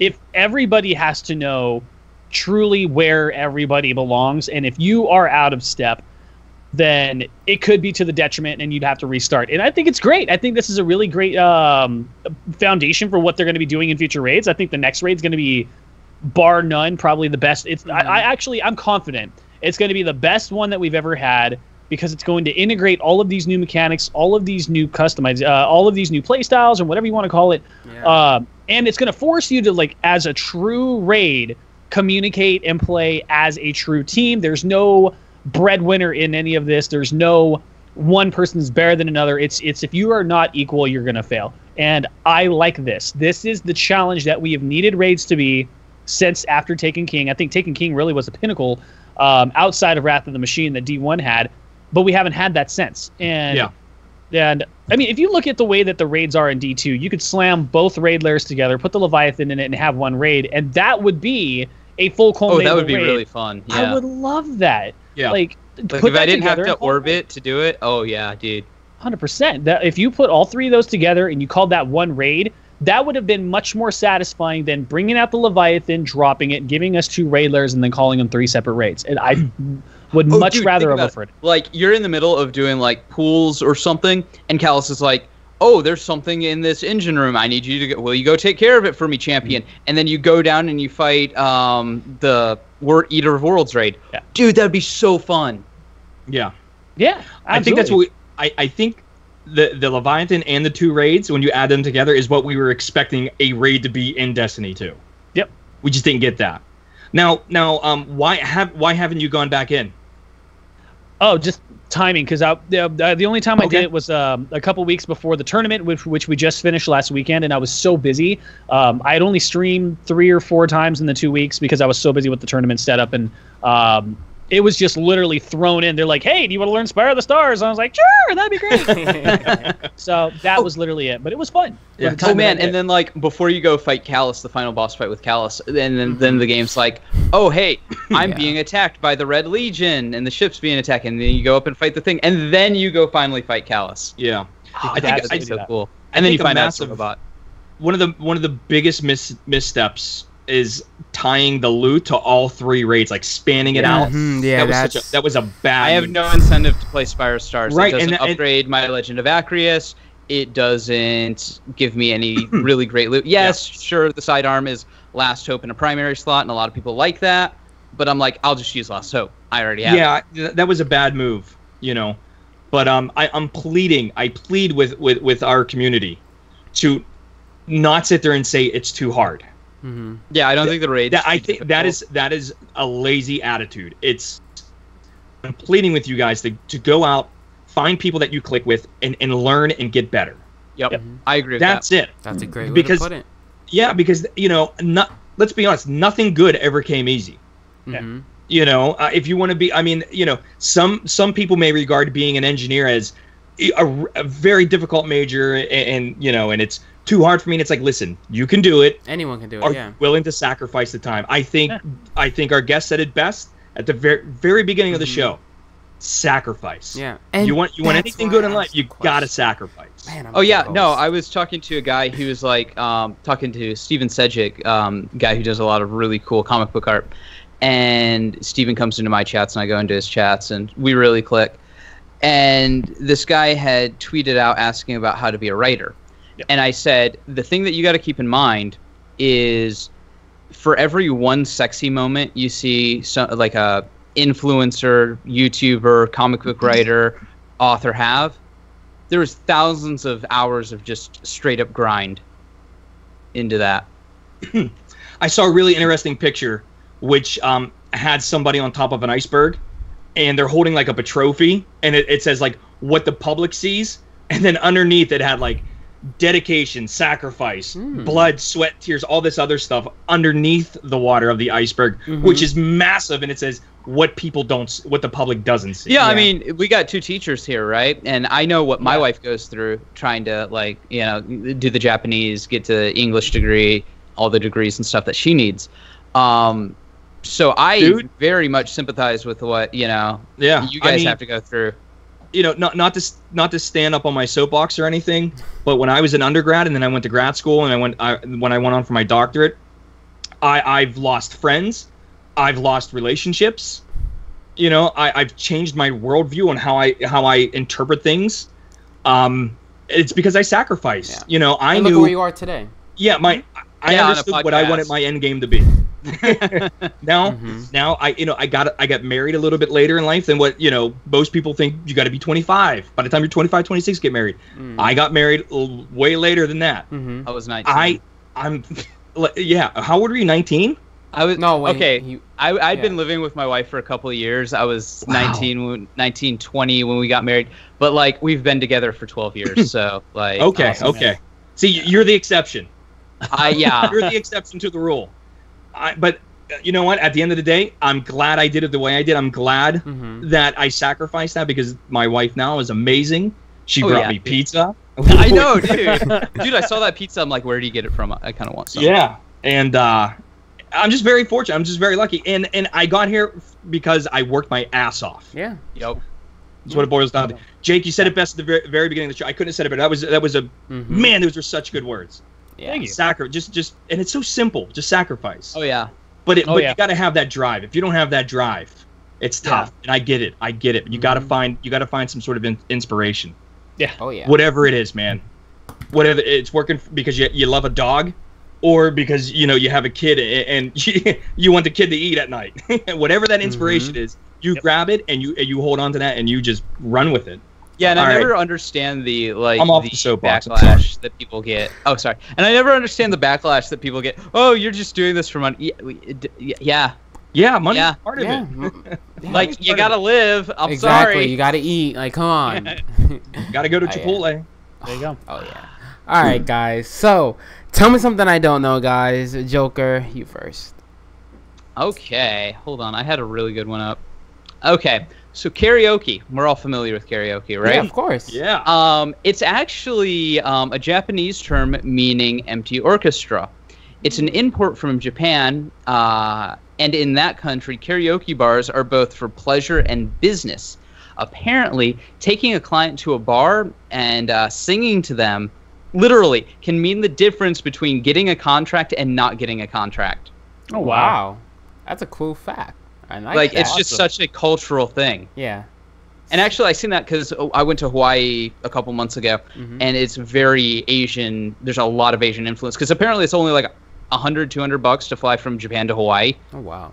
So there's just a ton of Japanese stuff there, like karaoke bars, food. Just it's amazing, right?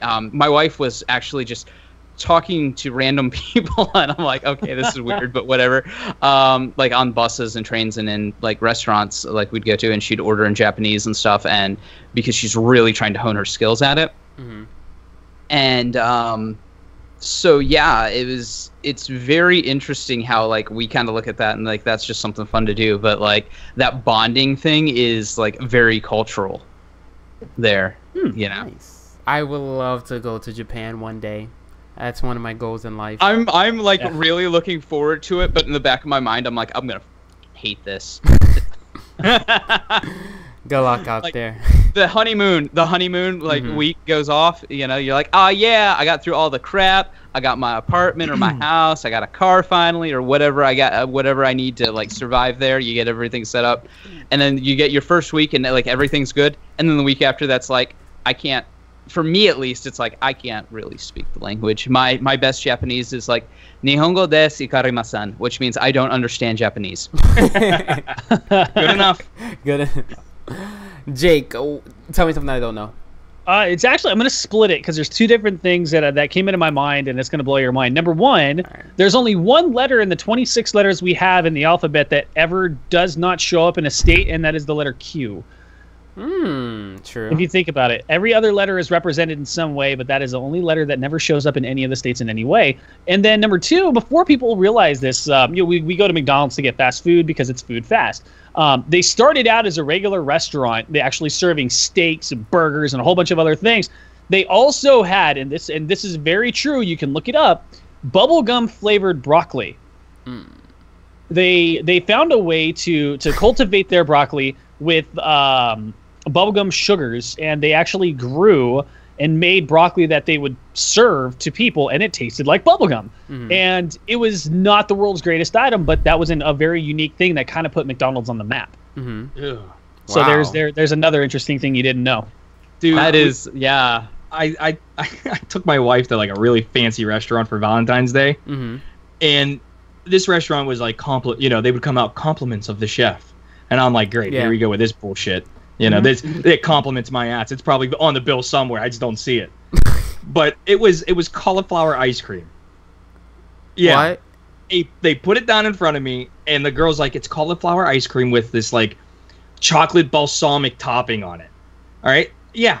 And I'm like, I look at my wife. I'm like, I'm not eating this shit. I go, you could try it. And she's like, you really got to open up your mind and expand. There's so many things out there that could potentially be nice. And I'm like, and I told her, I go, listen, my world went from this down to this. I'm trying to get it even smaller because that's what I like. So I go ahead, taste it. And she tasted it and made this face. Mm-hmm. And she's like, oh no, it's good. I'm like, yeah, bullshit, it's good. You're ready to throw up, aren't you? It was the worst thing ever. And that bubblegum broccoli just made me think of that. Thank you. We went to BJ's the other night for the first time. And they had like some kind of vegetarian cauliflower tacos. And my wife just absolutely tore those up, man. But she's a vegetarian, so like. Yeah. Oh, wow. Well, true. I'll send her some cauliflower ice cream then. Right, yeah. She'll love it. Yeah, nah. So my random fact how are you is... gonna survive in Japan? Everything. What about me, Jay? I got a fact. I was gonna go in there. All right, fine. Go. Well, you're the host. I thought you'd go last. I'm sorry. You want me to go? Yeah, just go. Okay. All right. You ready? Take it to another room. No, I drank a Snapple the other day, and I looked under the cap, and I found my fact. All right. Elephants can smell water up to 3 miles away. That's cool. That's amazing. That's interesting. Awesome. Yeah. I can't smell downstairs. Water up I can't smell water. Yeah. They can identify water through smelling 3 miles away. We'll have to imagine because where they live is dry and arid. Yeah. Yeah. See, I thought you were gonna have a math fact. That's why you were gonna go last. Listen. Every once in a while, I gotta do something simple. I liked it. Well, mine deals with water too, kind of. During your lifetime, It deals with what? Water. There's a T in there, not a D. Water. I'm a New Yorker, J-Ram, or Chicago, as some people would think. What is it? What's the word that I get? People keep especially. Apparently, I say especially wrong. I think it sounds all right. Yeah, everybody, like, I see, every time I do it in a video, I see comments, it's, like, pronounced this way, and I'm like, okay. Like when people say, it's like when people say, let me ask you a question. Oh, that I hate. That I hate, okay? Yeah, that one's pretty bad. That I hate. Oh, man. Or mines. I hate that. That's mines. Yeah. Like, I never understood. Holy shit. Like, that's mines. What? Like... Yeah. Living in I've New never York, heard that one. Yeah. I hear it a lot. Yeah. Go ahead, Jay. What's your fact? During your lifetime, you will produce enough saliva to fill 2 swimming pools. Oh, that is gross. That's gross. That's awesome. Oh, I got a grosser fact. Taco Bell was nominated number 1 fast food restaurant in the U.S. Well, wait, you forgot a place, a spot there. Yeah, there you the go. number 1 Mexican restaurant. I wanted to talk to you guys about that. That's ridiculous. Is it because it's cheap? No, it's not. Here's why. There are a lot more Taco Bells than there are Chipotles than there are the really good like mom and pop shops on the corner. Therefore, everybody's going to look at that list and go, "Oh, I know Taco Bell, so I'll just vote for that one." That's true. I live in Taco Bell. No, I live in Texas, so that got to me. And honestly, what was their survey? Number 1, if it was a survey, how did they administer? This is the statistics coming out of me. Yeah. Did they do something on Twitter? I love it. Convenient sampling, which I knew this was gonna happen. You should do some type of like QA testing or something in video games. Yeah, I mean, you're good. I knew this was gonna happen. Volunteering polls are the worst. Yeah. There's so many bad things associated with that. Yeah. It's because number 1, it's voluntary. You either gonna love it or you hate it. That's it. Mm-hmm. You know, and it's just so bad, and you lose so much of the richness of the data. You know, just by it's just bad. I think Chipotle is better. That's just my thing. I'm with you. I love Chipotle. I think little Mexican mom and pop shop that's over by the mall at Las Cuscos is amazing. Right, but my point is, and I'm pretty sure you already know this, Joker. Maybe 10,000 people see that. There's a lot. There's 352 million people that live in the United States. Oh yeah, no, dude. I feel ya. I get you. That's true. All right. Well, gentlemen, thank you guys so much for listening to this episode of the DTR podcast. Thank you so much, Jake, for joining us this week. Absolutely. Taking the time out of your busy week to join us fools here on the show. Of course. Oh, dude, I will come back in a heartbeat. And I can't wait to talk to you about what we're going to be doing coming up with the stadiums and tournaments. Destiny is going to have a home. I wish the best of luck. That sounds great. I appreciate everything you are doing for the Destiny 2 esports community. It's truly amazing that Destiny 2 was at Vegas at the esports arena. Like that's truly a huge landmark. And I can't wait to see Destiny, because I remember I was ground floor for Halo, and I remember like going across state lines like to Florida or something with like tube TVs when you had to like bring your own shit. Tube TVs and Xboxes just to like compete in a dingy hotel lobby to play Halo. Yeah. Mm-hmm. Oh, I will say though, I am looking into taking Destiny 2, or maybe actually Destiny 1 to GDQ next year. Ooh. Okay. Yes. Strike and raid relays are probably going to be a thing. We're going to have it on the Games Done Quick floor. It's never been there. It's something that I hope so. A couple guys actually talked about. We think we can actually make this happen. I mean, look at how fast we can finish raids now. Who's to say we can't take all of the raid layers and all the raids coming up in Destiny 2 and making it a speed run? We can actually do that. Yeah. Oh yeah, of course. Oh yeah, no, with like burns to bosses with nightfalls and stuff. Oh geez, yeah, absolutely. And there's just something impressive about watching skill like that. Yeah. We used to do Leviathan raid races, and they were pretty interesting to watch. It was really intense. It was good. So, Jake, where can we find you on social media, man? Social media, I only go to 2 places. Number 1 is Twitch here. I'm at twitch.tv/DJakeParker, or on Twitter @ParkerOnTwitch. That's where you're going to find me. Awesome. J-Ram. You can find me, J_Rambo9119 on Twitter. All right. Joker. And I am Darkside Royalty Lore on the YouTubes, and DSR_Joker on the Twitter net. Sweet. You guys can find me on Twitter at J_DTR, and Destiny Track on Twitter at Destiny Track and at the Tracker Network. Thank you guys so much for tuning into this episode of the DTR podcast, and we'll see you all later. Yeah. Bye, Guardians. See ya.